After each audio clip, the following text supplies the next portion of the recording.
Resident Evil 3 Remake. Quem diria, hein? Esculhambado por Deus e o mundo, esse remake, de acordo com os fãs, é uma vergonha. É uma afronta ao que realmente Resident Evil 3 era na época. Mas e na visão de quem nunca jogou? Porque tudo bem, você pode dizer que ele não é fiel, que ele não é a mesma coisa do que era o original, quando você tem isso como parâmetro. Mas e quem nunca jogou? Como que enxerga esse remake? Será que é um bom Resident Evil? Será que não? Como que fica? Bom, é isso que a gente vai descobrir. E eu imagino que não seja o que você esperava.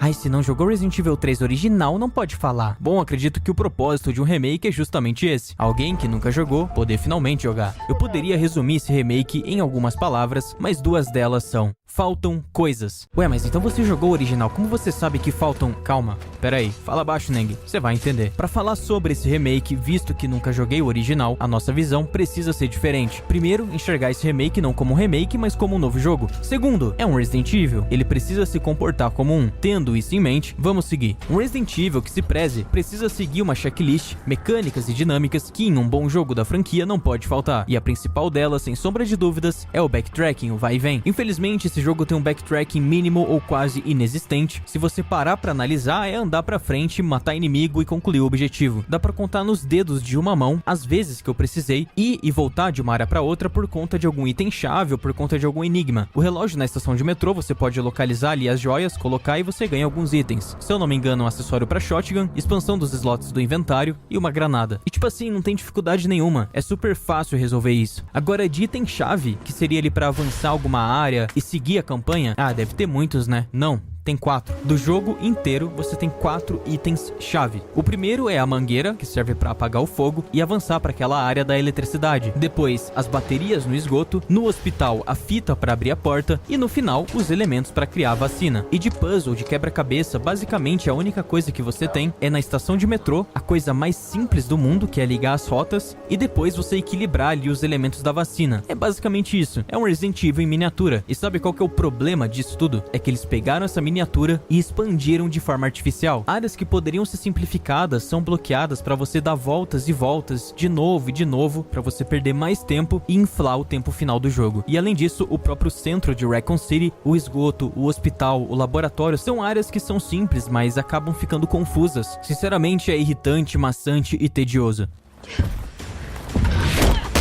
Eu confesso que não sou muito familiarizado com a Jill, afinal, além do Resident Evil 3, eu também nunca joguei Resident Evil 1, então aqui foi onde eu tive de fato o primeiro contato com ela. Eu só não sei se essa Jill é fiel ao original ou não, mas de qualquer forma eu gostei bastante. Carismática e habilidosa, é uma boa protagonista. A quantidade de vezes que ela cai, levanta, pula, tanca explosão, apanha, é mordida e se lasca, deixa a Lara Croft no chinelo. Os personagens secundários também são interessantes, mas pouco explorados. Mikhail, o líder ali da UBCS, é descartado rápido e não fica muito claro de fato quais são suas convicções, mas enfim, ele basicamente salvou a gente, né? O Brad então nem se fala, é um membro da STARS, mas completamente perdido e deslocado no mundo que durou nem 2 minutos. O estranho mesmo é que a Jill, depois da morte dele, simplesmente segue a vida como se nada tivesse acontecido. É literalmente como se ele nunca tivesse morrido, o que é um tanto estranho, mas tudo bem. O Carlos é uma espécie de anti-herói, eu gostei bastante dele. Ele não é mau, mas ao mesmo tempo ele trabalha pra Umbrella, né? Que é responsável pelo caos que tá acontecendo em Raccoon City, e esses caras da UBCS não são tão bonzinhos como você pensa não. Na verdade, eles não estão lá só pra lidar com o surto, mas também pra destruir qualquer prova que possa incriminar a Umbrella. Apesar disso, ele tem um certo discernimento entre o certo e errado e opta em fazer o certo, então tem meu respeito. O Tyrell, que ajuda o Carlos, ele pra mim também foi um bom personagem, apesar de ter muito pouco tempo de tela, demonstrou ser alguém honrado e tá disposto a ajudar, assim como o Carlos, então também tem meu respeito. Agora, o Nikolai, o sujeitinho, hein? Ele também não tem muito desenvolvimento, parece mais que ele é mal porque sim, porque ele quer. A única explicação que é dada é que ele foi contratado por alguém pra fazer as coisas que ele faz, mas sei lá, não convence muito não. E o Nemesis, bom, é complicado, né? O Nemesis deveria ser o vilão principal, mas o enredo meio que dá a entender ali no final que o Nikolai, na verdade, é o principal vilão. Pode ter sido só a minha percepção, mas o final dá muito mais ênfase pro Nikolai, apesar das lutas com o Nemesis, de que o Nikolai de fato que é o vilão. Do remake, foi o que eu entendi. Sobre a história, dá pra resumir da seguinte forma: Raccoon City se tornou uma cidade caótica após um surto do T-Vírus. A UBCS, que eu comentei, uma divisão especializada em lidar com situações de surto, tentou resolver a situação, mas não teve êxito. Enquanto isso, a Jill é perseguida pelo Nemesis, que é uma arma biológica programada para matar os Stars, e por acaso do destino, a Jill se encontra com esse pessoal aí da UBCS, e não tendo outra opção, ela se alia a eles para tirar os civis dali. Ao longo da história, é descoberto que o governo planeja enviar um míssil para obliterar Raccoon City, a menos que seja apresentado ao governo uma amostra da vacina. E é claro que dá tudo errado e a gente tem que fugir de helicóptero. Resumindo, essa é a história que eu peguei. Se no original é diferente, eu não sei, mas é dessa forma que no remake ela é apresentada. O jogo começa com a Jill transtornada, dá pra ver que ela se sente ameaçada, a ponto de ter pesadelos à noite. A Jill e até os próprios membros dos Stars suspeitavam que a Umbrella mandaria alguém pra silenciá-la, e imagino que seja devido a algo que aconteceu no primeiro jogo, que eu não joguei, só que ela não imaginava que seria isso aí.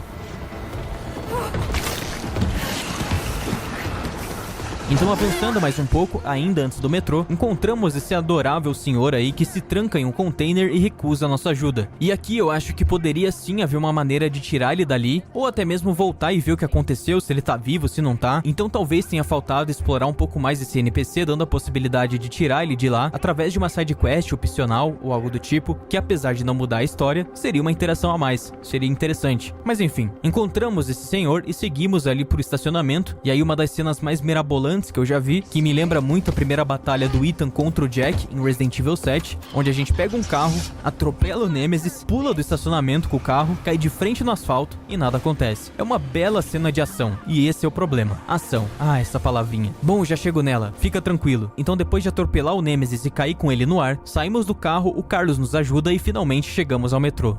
Nem suei, hein? E aí, a história segue. E antes, eu falei de ação, eu sei que essa palavra é alérgica aos fãs de Resident Evil, eu entendo perfeitamente, e eu até acho interessante um pouco de ação, mas quando é algo absurdo, como por exemplo aquela máquina Frankenstein do Heisenberg, ou melhor, que a gente usa contra o Heisenberg em Resident Evil Village, ou como esse salto aí com o carro atropelando o Nemesis no ar, eu já acho um pouco demais. Talvez tenha faltado um pouco ali de pudor. O problema não é a ação, mas é a falta de equilíbrio e harmonia entre ação e terror. Resident Evil não é ação, é terror, principalmente. O Nemesis, no máximo, ele te dá uma aflição, mas é por alguns minutos e nem chega perto do que é o Mr. X. O próprio Bitores Mendes, em Resident Evil 4 Remake, dá mais medo que o Nemesis em Resident Evil 3 Remake. A verdade é que o Nemesis, ele é uma estrela, só aparece pra dar oi e vai embora. São perseguições rápidas e sem suspense, é previsível e fácil de lidar. Às vezes você tá numa baita perseguição e o fato de passar por um local, por uma porta específica, ativa um script e pronto, o Nemesis para de te perseguir ali na hora. Olha que legal. Na pior das hipóteses, é só atirar num gerador e ele ficar lá parado. E assim, vale a gente colocar a culpa no Nemesis? É claro, mas não é só por causa disso que Resident Evil 3 Remake é carente de terror. A abundância de munição atrapalha e muito a sensação de terror. O Licker é aterrorizante em Resident Evil 2 porque seus recursos são limitados, mas em Resident Evil 3, quando a gente vai pra RPD com o Carlos, você vê o Licker e senta a bala. Não tem mistério, não tem por que ter medo, não existe terror. E aí quando você chega no hospital que você encontra lá os Hunters, que são esses lagartões aí, você assusta ali no começo, mas logo também já pega o jeito e já desce a bala ali em todo mundo e já era. É interessante, é um jogo com um começo e meio divertido, mas depois fica meio arrastado, vai parecer irritante e tedioso, principalmente do meio pro final. É muita ação, pouco terror, muito vai e vem sem sentido, muita volta, e pra mim a coisa mais bizarra que teve foi aquela horda no hospital, onde brota ali 1 milhão de granada, de munição, e o que é aquilo, cara? Cadê o terror? Me parece um Resident Evil pra cumprir tabela do tipo, ah, lança esse remake, não é algo feito com cuidado, porque eu duvido que o original seja como esse. Como eu falei, esse jogo não tem a essência de Resident Evil em si, imagina do original, que é elogiado por todo mundo que eu conheço, e com base inclusive nesses elogios, eu vou atrás agora de jogar a versão original. Como eu queria que esse vídeo fosse apenas com base no remake, eu ainda não fiz isso, mas pode deixar que agora eu vou fazer isso. E eu tenho certeza que vai ser muito melhor. Mas enfim, no mais, eu vou ficando por aqui. Muito obrigado a você que assistiu até aqui.